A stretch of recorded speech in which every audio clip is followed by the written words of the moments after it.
How long is the interview? Oh, we'll just take a few minutes because you're about to board a plane, I understand. Yeah, go ahead. Yeah. Well, look, Mr. Miguna, just tell us in your words, what has happened to you that has led you to be in Amsterdam now? Well, as you all are aware, I was abducted from my house last Friday by people who did not identify themselves as the police. They detonated a device at the gate and at the front entrance of my house. There were more than 30 heavily armed men. They eventually took me away from my home. They did not advise me who they were. They did not say why they were taking me away from home or where they were taking me. They kept me in Comunicado detention from that day up to yesterday evening when they took me to the airport and forced me to board a KLM flight to Amsterdam to Toronto.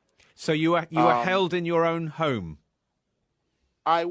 No, they abducted me from my own home. And where did they take you to? They took me to all manner of locations. They took me to at least 6 police stations. The first station was Kiambu Police Station. The second one was Githunguri Police Station.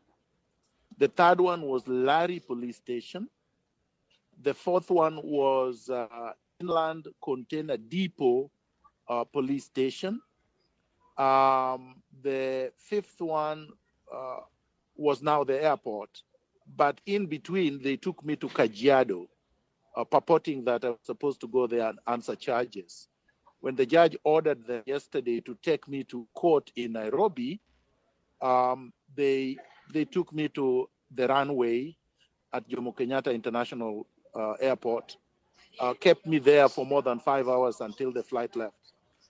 And did they tell you what charges they were planning to lay against you?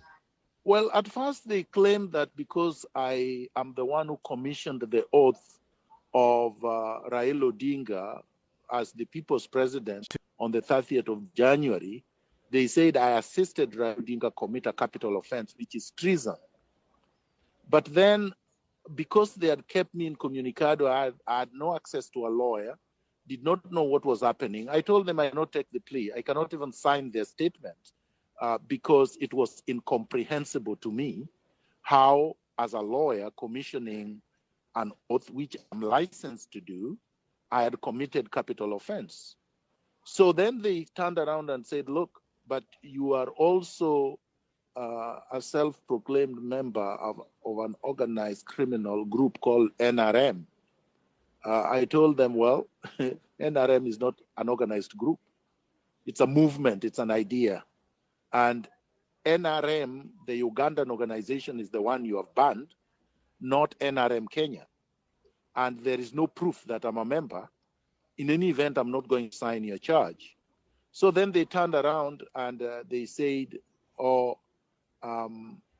was in Kenya illegally and I'm not a Kenyan. And they deported me. Did they explain why they apparently changed their mind then, that they were not going to take you to court, they were going to deport you instead? You see, they knew that they are in violation of 5 court orders. 5 times the High Court has ordered that they take me to court.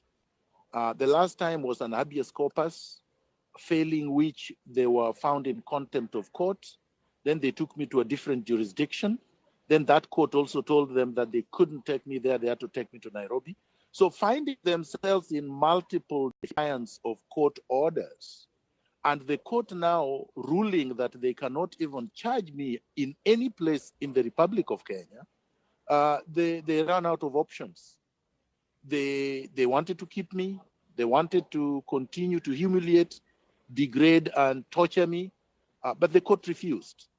So, and it was proof that they had me. They couldn't deny it because they had produced me in a different court at the border of Kenya and Tanzania. And they decided the best thing to do is get rid of him. But unfortunately for them, the Constitution is very clear.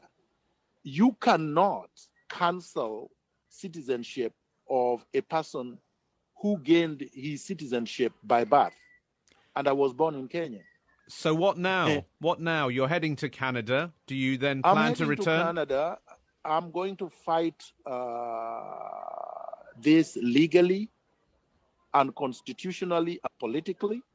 I instructed lawyers to initiate applications and proceedings. One, to invalidate, to nullify what Fred Matiang'i purportedly did in terms of deportation, to reinstate my passport, which they took illegally from me, and to allow me to be able to return to Kenya.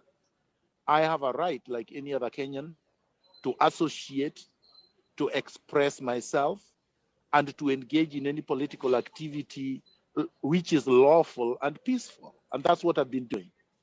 What is your view of what has happened to you? I've been treated like a beast. In fact, I've been treated so badly in the 5 days that I was kept in incommunicado detention. I was only given food twice. I was not allowed to sleep.